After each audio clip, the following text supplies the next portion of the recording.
Welcome to That Sounds Gay. I'm In. I'm Matt, and we're back with Rachel McDaniel. Rachel, thank you for coming back with us. Anytime.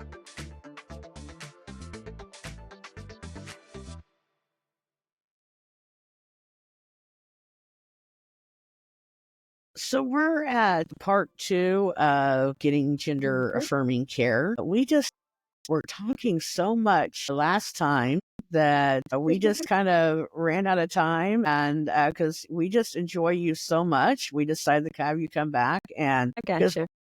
we have so much more to talk about. So I want to do first a little bit of a recap of what we talked about last time, in case anybody kind of missed it.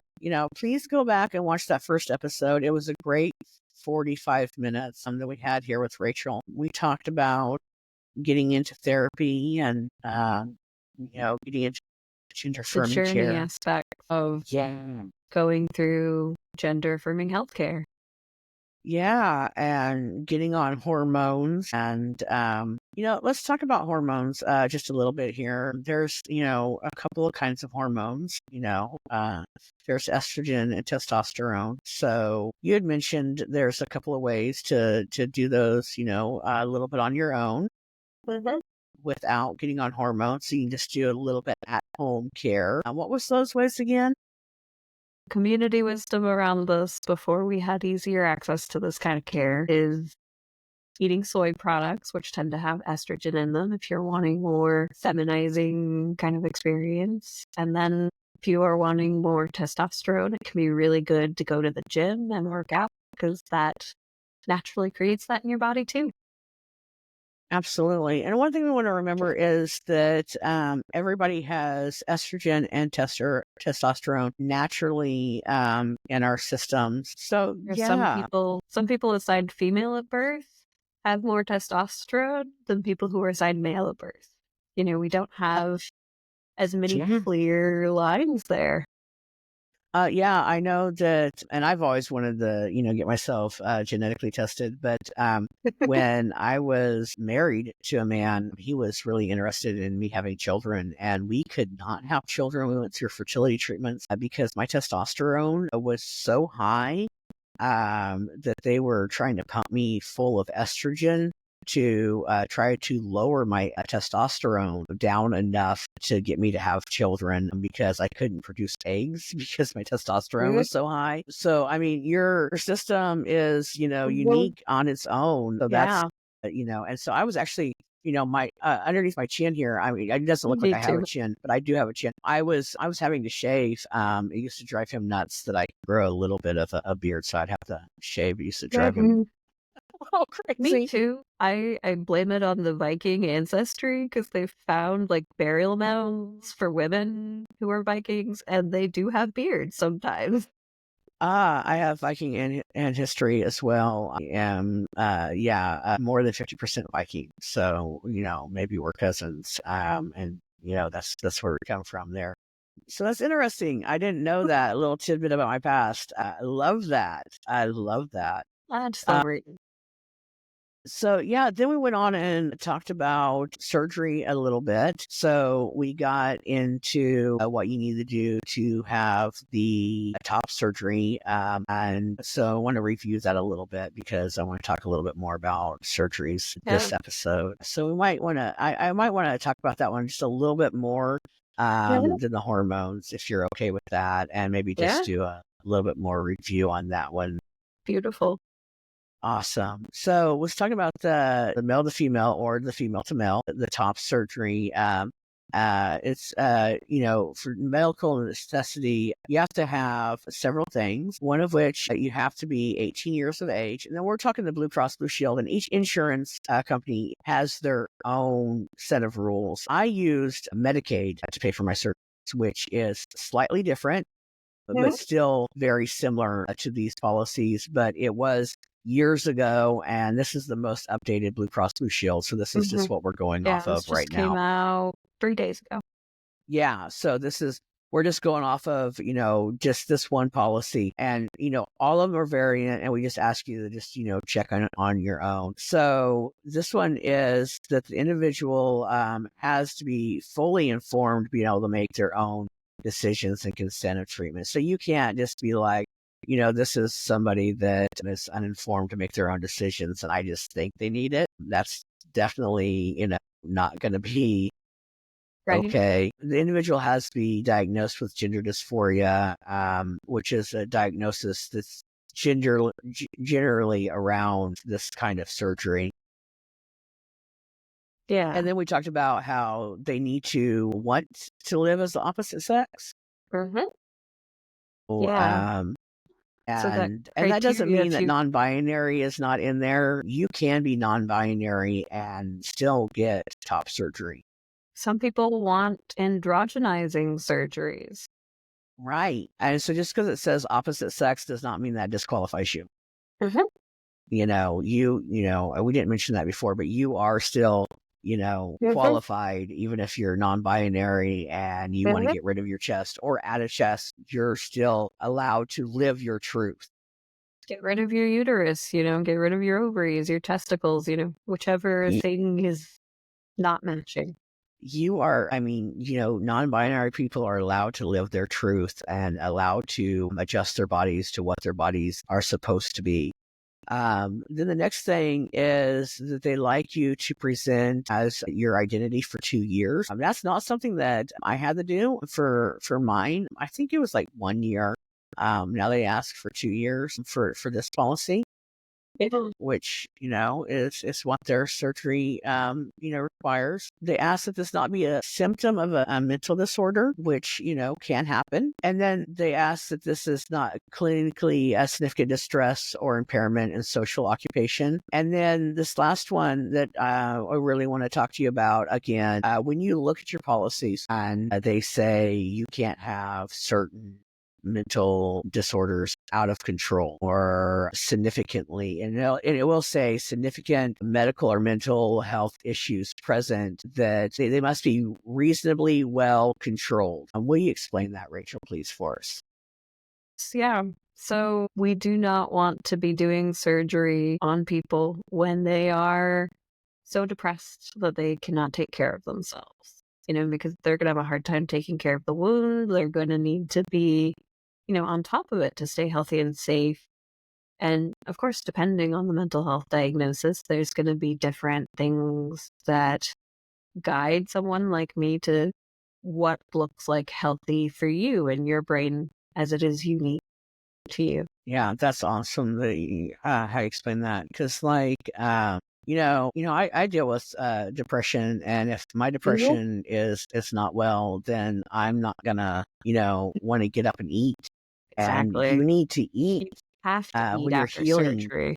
you have to eat and you have to clean your wounds, and there's a lot of care and you have to be healthy. So I know that before you go into any surgery, my dad, before he had his knee surgery, he had to lose weight. And so he had to get on a bicycle with his sore knee and ride a bicycle to lose weight. But they didn't want him to not be able to walk on his new knee. And Because you so have he had to recover well. right. So he had to get a stationary bike to lose weight, to be able to walk on his new knee. And now I'm thinking, well, I might even have to lose a little weight before I get my knee surgery this next year. Because, now I'm that age that my dad was when he got his knee surgery. I don't know how that happened. I may have to do research. So, There could be a family connection. Who knows? I was talking about getting old, Rachel. I don't know how that happened. You're never gonna. You're great. Thank you. I appreciate that. Because timeless. Yeah, because I don't know how I got old all of a sudden. I'm in my face. It starts hard. Yeah, because that happened overnight. Because I was just a kid yesterday watching my dad this age. My goodness. So the next surgery I want to talk about is, let me see if I can pronounce this right, gonadectomy and hysterectomy. Oh, I can't even pronounce some of these. But when you're trying to get rid of your, ovaries or, anything, your bottom surgeries. And I'm not going to try to pronounce some of these are technical terms that I have a stutter. You might And I need some know, Latin background to say them, I think. yeah, I'm telling you, I mean, these are, if you're, at least you're not required to pronounce the surgery names before you get Mhm. them. But Thank we're talking goodness. about bottom surgery now, Mhm. is what we're talking So, about. And that's when you're also, phalloplasty, yeah, orectomy, yeah. yeah, alternating your genitals to what they need to look like for you. Mhm. And some people And want them to be more neutered, like androgynous too.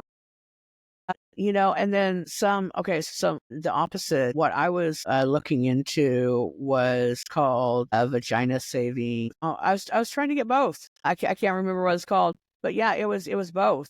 The Some people, want both, and some people don't Mhm. want either. So it's, Like a phalloplasty, possibly. yeah. Wait, no, that's the next surgery we're gonna talk about. So this is more before that, more like Oh, hysterectomy yeah, and like where you go okay, in, take so out yeah, the this is okay. ovaries, take out the Yes, uterus. the ovaries and yes, okay, Beautiful. sorry. So I'm jumping No, ahead. I'm jumping ahead. I'm going it's quick. okay. So this is like the hysterectomy and stuff. Now I remember when I did this surgery, it required more Mhm.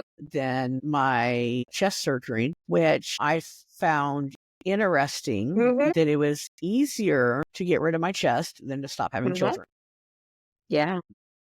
which I thought was very political. And I'll just leave it Mhm. at those two words. So you have to be at least 18 years of age. The individual has to be fully capable of making informed decisions, normal. They have to be identified or diagnosed with gender dysphoria. They have to have the desire again to live as the opposite sex. Again, the 2 years. So basically all the same, except you now have to have the 12 years of continuous therapy that we were talking about in the last episode. That was important if you wanted to start this process, to start on therapy early. And so you can have your 12 months of continuous therapy and still, to make sure that you're mentally and medically okay. And one of the things that these surgeries don't have in here that some surgeons require, and I'm just going to put out here, is tobacco use. A lot Mhm. of surgeons require that you be, 6 months free of tobacco use. And I'm just going to put a tobacco warning on here Mhm. for surgeries. For my Yeah. top surgery, I had a surgeon that did not require it. I picked him because he did not require the cease smoking, and because I was a tobacco user at the time, and I did have a reaction from the use of tobaccos. And I have a 3-inch scar that is this thick. um, Mhm. uh, thicker than the rest of my scar because it busted open. It's a huge issue. It was a huge health issue. You need to quit smoking before you should not smoke In tobacco. general, if you can. And vaping. It's not the fact that it's in your lungs, it's in your system. It causes Oh, yeah. problems in your blood and healing. So that's just my tobacco warning on any Mhm. surgery, not just these surgeries, any surgery. I have since quit smoking tobacco. You need to, Congratulations. that's my tobacco warning. I quit smoking because I was going to, get bottom surgery. And after I had a reaction to my top surgery, I was like, it's too much of a risk for what I want as a trans man. Mhm. So it was more important than cigarettes. And so I quit smoking because of that reason. So just as somebody that's been there and my surgeon was 4 hours away from me, and I Fun. had to drive back and forth for a lot of medical stuff because I refused to quit smoking. Mhm. So just, Mhm. And it can be really useful to have somebody that you trust who can take you to these appointments or, take you home after surgery because it's tough on you. it's really hard. I was relying on a random set of people to take me back and forth. And then a lot of times people fell through. I had to take myself on my own. I Mhm. made it work. Yeah. It's possible, but a lot of care fell on myself, and it's possible, and you can get things done, but good support system is very important. And In Kansas, at least, if the actual transportation is the issue, Medicaid has the ability to drive you to appointments. And I Hmm. love telling people that because transportation is an issue. There's not a lot of Yes. public transit here. Yes. And also, Medicaid will pay you back if you drive yourself, Mhm. which is really nice. So, but yeah, so if you're going to get the hysterectomy or the getting rid of the ovaries, 12 months of continuous therapy. And so, yeah. So now we'll go on to the bottom surgery, which now requires two medical letters. 2 letters. One Two from someone letters. like me, where you might be seeing them for 12 months-ish, sometimes more. And then another one where you kind of go out and you get a second opinion and you have an assessment by another person and basically confirm that this isn't, a blind spot or, some kind of bias or anything, but also can be really useful. Yeah. When I looked at getting bottom surgery, I went and got a psych eval from a psychotherapist, Mhm. and she did a full psych workup on me, full psychological testing. It was so cool. I Mhm. went and my insurance paid for it. Mhm. I went and spent half a day with her. She was Mhm. so cool.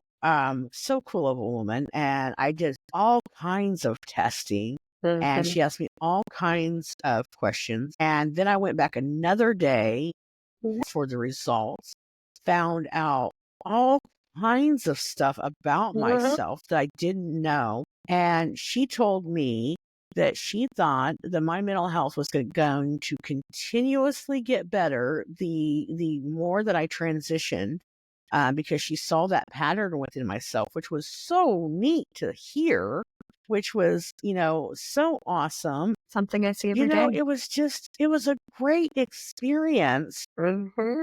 to find out all of that about myself, which is something I said in the last episode, which is so cool about people that do this gender affirming care, is that we get to, with the therapy, is we get to explore within ourselves the who we are, Mhm. and And we who we're get becoming. that, So we're always becoming. it's that freedom. Mhm. And I've always said that vulnerability is a superpower. Yeah, it really is, and it is so brave. And so when we look into ourselves and, and we find out who we are and, who we really are and Mhm. what we want to become, and we use that freedom to Mhm. become, who we are, and that power to stand up Yeah. and, that fight to become who we are. It's a real freedom. And I think that's why we have an attack on us a lot of times, because the freedom of seeing that freedom is sometimes makes people angry, It can. because it's a jealousy. And it's a letting go of shame. And, we still have Hmm. a lot of shame in our culture that we, you know, for whatever reason, still think is useful. But shame is, Right. in my experience, not very useful. Like guilt is. I do things wrong all the time because I'm a human being. And, Right. sometimes I do need to be guilty about, okay, maybe I shouldn't have eaten my partner's leftovers that they were really excited about. Right. But But I when I'm shouldn't saying be I I'm shouldn't bad, be shamed for ex- doing that. exactly. And and you're right, the shame. So like, there's no shame in freedom and, self-expression, and there's a lot of, I think, a lot of hate for people that can live their self, when we feel shame for who we want to be and we can't live that life because we've been shamed to live in a certain, a marriage with 2.5 kids and a dog that we didn't want The relationship sometimes. escalator, you do this and then Yeah, this and you live get happily the ever after. job and the house and the two cars, and Mhm. I think that there's a lot of frustration with that. And we get that freedom when we go to therapy, and that self-expression and all of that is a superpower that, so I feel that this process is I've always felt that we get this by going through this process, and being put into therapy for these continued amount of time and exploring who exactly we are and who exactly we want to be, and given the bravery and the freedom to self-express, and given the fight to fight for the surgeries and fight for the insurance to go out and get it, gives us this power that gives people a little bit of anxiety and stress around it. But that's not our fault that we went out and fought for it. And we shouldn't feel shame for it. That's their shame, We not shouldn't be ours. alone in it, because, that vulnerability is the antidote to that shame Yeah. so often. Yeah. And so come talk to us about it and figure out how you can get it too. Because, it's not a queer thing. It's not a trans thing. You can get It's everything. freedom and shame free in your own self. And Yeah. therapy is for everybody. You don't need gender affirming care and therapy and freedom just because you're trans. Everybody can get therapy and figure out who they are. It's not just a trans thing. And I think that that's a real superpower. And there's also, ways to start doing it if the cost is the concern too. Like, there's science-based workbooks out there.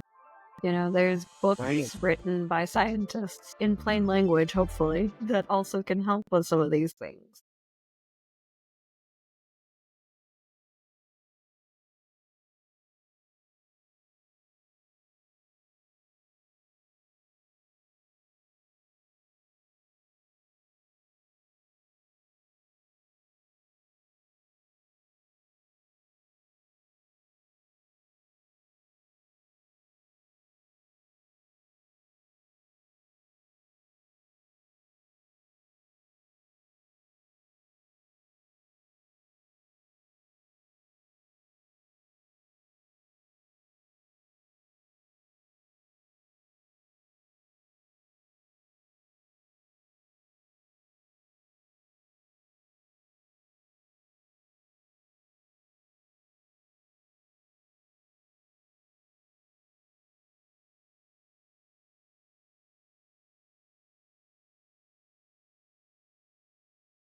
Well, and I also think, like a program that you do is you take on students.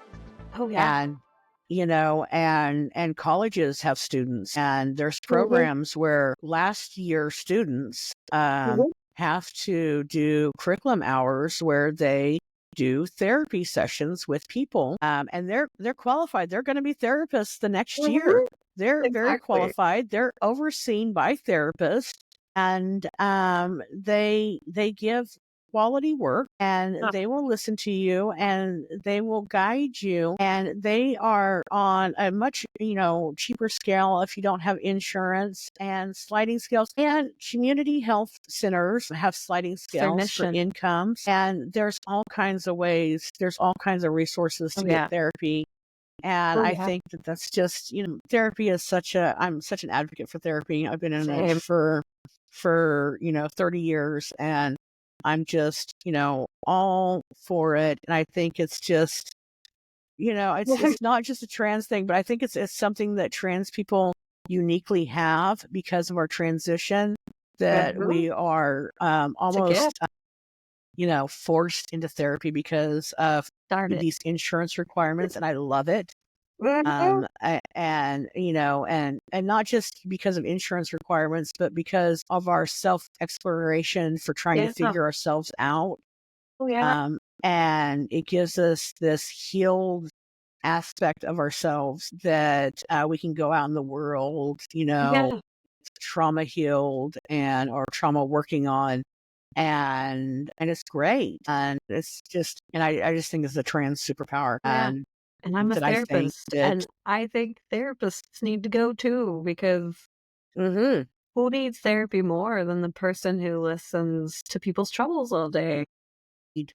Agreed. I mean, I think, as somebody that, I call myself Kansas Queer People's secret keeper.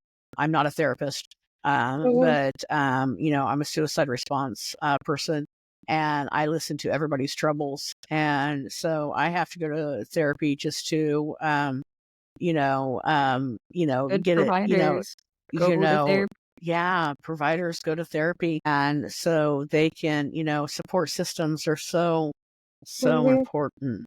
So yeah, yeah, and so and that's just and that and so when look at this for when they're looking for the undergoing the genital reconstruction surgery, and, they say regular participation in psychotherapy throughout the real life experience, even after, they want you to Yeah. be in it, even after the surgery, because, you have to, I mean, especially with the genital surgery, I recently went through it with a friend, a close friend this last year. And there's some parts of that when you go through genital reconstruction and even top surgery, there's a little bit of you're readjusting your body. There's a little bit of mourning. There's a little bit of readjustment to your body, and being in therapy, not just up to it, but afterwards, and, see the world differently, even if the body part's in your pants, you're still walking through the world differently. Oh, yeah. You can feel the difference, and Yeah. I mean, that's part of why my, like, clinical focus on body-focused trauma techniques is so useful, because, like, you're experiencing a lot of pain? Well, I've done a lot of research on ways that we can kind of manage pain a little bit, even with our mental state and how we think about the pain. Oh, absolutely. As somebody with chronic pain, I mean, the how you think about pain is big on pain control. Definitely is a big aspect. And I think somebody you with chronic pain, can definitely you Yeah. know help I learned guide it because through it was that. useful to me, and now I'm happy to share. Yeah. Absolutely. So there's a couple of things that I want to touch on that's, in here. And just for maybe comment sake, I don't know how far you read through this Blue Cross Blue Shield, but they did talk about the gender dysphoria in children under insurance. And I don't know why they commented on it, because I don't know what they plan on using it for. But when they said gender dysphoria for children, they have markers for, what they can code for that. And it And is. some of the things in here, I just wanted to comment on. So they say that you have to have a strong presence for toys, games, and activities that are stereotypically used or engaged in by the other gender. I have questions. Fair, fair. So who decides what toys a child should play with? Often in our day-to-day lives, it's the people who are raising us. But I mean, if you're asking me if it's operated with your genitals, probably not a toy for children. Right. And if it isn't, it's a toy. If your son So, wants a baby doll, who cares? so I've used that operation with your genitals before. I've used that terminology at Wendy's before. I'm not going to lie. If they asked me if I wanted a boy or girl toy, that was a question back to them. Mhm. And I was just like, can you tell me what the toys are so I can decide which one my child would want? And they're like, well, is it a boy or a girl? I'm like, well, what part of the body are they going to play with it with? Right. I grew up tomboy. Like, a toy for me could be just about anything. Right. I mean, I grew up with baby dolls and I grew up to be a Mhm, nanny, mhm, but I'm very much a boy. mhm. And I love to play in the kitchen. My Mhm, stress reliever right now is I'm making holiday suckers and I'm giving them away to the pastor downstairs, and he's giving them mhm, away to customers in his leather shop and taking them to the children in his church. And that's my manly thing that I'm doing this Christmas. mhm, And that's because I had a toy kitchen and I had baby dolls, but I also played with my mhm, brother's trucks. mhm. And Exactly. that's just, what I played with. But it also says in boys assigned gender, rough and tumble play, and in girls assigned gender, strong rejection of typical feminine toys, games, and activities. And so I just found, and I don't know why they're defining this because it doesn't say why, because in everything you have to be 18 years old to Yeah. get anything, hormones or anything with Blue Cross Blue Mhm. Shield. But it did define gender dysphoria in children, which I thought was interesting to say the least. And in the diagnostic manual, I wanna say that there is, like, an adult set of criteria and a younger person's set of criteria. Yeah, and so they do go on to adolescents and adults for gender dysphoria. Mhm, And so they have adolescents. And so they do have a duration of 6 months with at least two of the following. And then so they have, inconsistence with one's gender expression, is a strong desire to rid one's primary or secondary sexual characteristics.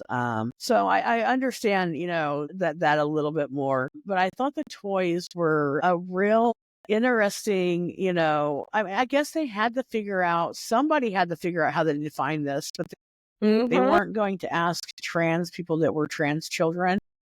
right? I mean, I've had more tools than most people I've dated, so, like, if we're going on that, and you Right. okay, there. Right. So I definitely found that was interesting, to say the least. So I wanted to More of a spectrum, honestly, if you uh, ask me, because so many cultures have had more than two genders, throughout history. We've known for a while that there are people who are called to different ways of expressing gender. Yeah, I like how you bring that up because in my research, especially for this show, we've looked back to way back. Mhm. I think they changed the criteria, but it used to be BC where there was third genders and fourth genders Oh, yeah. The two spirit that people see and show up two in spirit, the alphabet soup now. an American, Alaskan, and Native American, and indigenous tribes. The Two Spirit is, always been there, but there's back with gods and goddesses that only use non-binary and trans people as their worshiping entities. I mean, like this goes like way back that, we've known this, and and Been now we're around trying for a to, long time. a long time, and so, which is so cool. So I mean, if you all want to listen to the show, we're going to get into like a lot of this history, and That Sounds Gay, I'm in. We're going to dive into a lot of this history, Rachel, if you want to, tune into us. I mean, we're going to, really check into a lot of this and talk about a lot of this history about, how, it's always been here. And so I like how in the last, 100 years, we've been able to, get more medically. And Yeah. now, you know, in my lifetime, I now physically look like, what I want to look like. Mm-hmm. And I can present to the world. I never walk in the world as a cis man, but the fact that I was able to consider it after my top surgery was amazing. The reason I don't is because there's still trans siblings that can't. I want to be the queer dad of the community and protect my kids, Yeah. but the fact that I can stand up as I can go into a room and you don't know that I'm a trans man until I tell you is unique. I didn't Yeah. know that I could do that as a child when I was 2 years old screaming I'm a boy, Oh, yeah. I didn't, I mean, when I was 13 years old and I had breast, I didn't know I could grow up and be a man. And it's cool that when I go out and talk to middle school kids, they know that they can grow up and be a man now. Mm-hmm. I recently volunteered with Glisten, and it's the best thing to watch these kids see adults living the lives that they hope to live. Not all queer You know, kids, of course, but the trans right. ones, yeah. Yeah, I mean, when I told a 13-year-old boy that when he started testosterone, that his genitals were going to change, his eyes got huge and he got so excited and he started bouncing around and, and he was just so excited to find that piece of information out for when he starts hormone replacement therapy. Oh, yeah. And, And for some this, people, that's enough, because they do change when you do different hormones. yeah.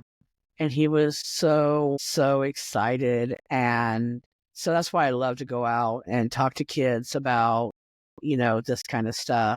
He was just thrilled, and to see that could be a future and a possibility for those kids. And that could be, you all's possibility. And when you're like, well, I'm in this job with no insurance, or I don't have a job. My son was like that. I mean, he was like, I'm never going to be able to transition. And now he's a year on hormones. And, it takes time. It takes time. Sometimes you're not at the right place, but you got to think about that 12-year-old boy. I'm never going to have a beard. Well, sometimes you don't get a beard till you're 25.